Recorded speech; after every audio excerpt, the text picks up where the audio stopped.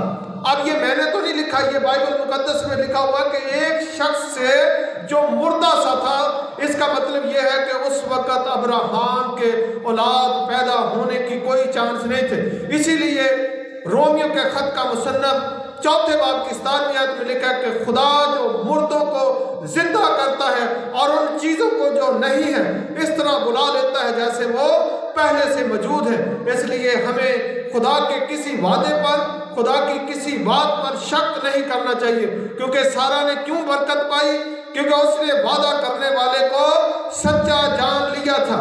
میری اور آپ کی خامی اور کمزوری یہ ہے کہ ہم وعدہ کرنے والے کو سچا نہیں جانتے، ہم وعدے میں شک کرتے ہیں، اور جب ہم وعدے میں شک کرتے ہیں تو اس وقت ہم اپنی برکت نہیں پا سکتے۔ اس لیے یاد رکھیں کہ ہمیں وعدہ کرنے والے پر شک نہیں کرنا چاہیے۔ اس کے بعد ہم کتاب مقدس میں ایک اور آیت پڑھیں گے، افسیوں کا خط، کتاب مقدس میں سے افسیوں کا خط، اس کا 2 باب،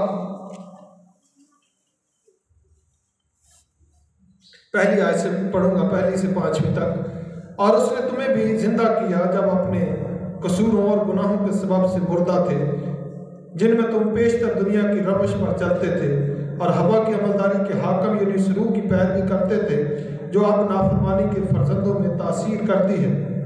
ان میں سے ہم بھی سب کے سب پہلے اپنے جسم کی خواہشوں میں زندگی گزارتے اور جسم اور عقل کے ارادے پورے کرتے تھے، اور دوسروں کی مانند طبعی طور پر غضب کے فرزند تھے، مگر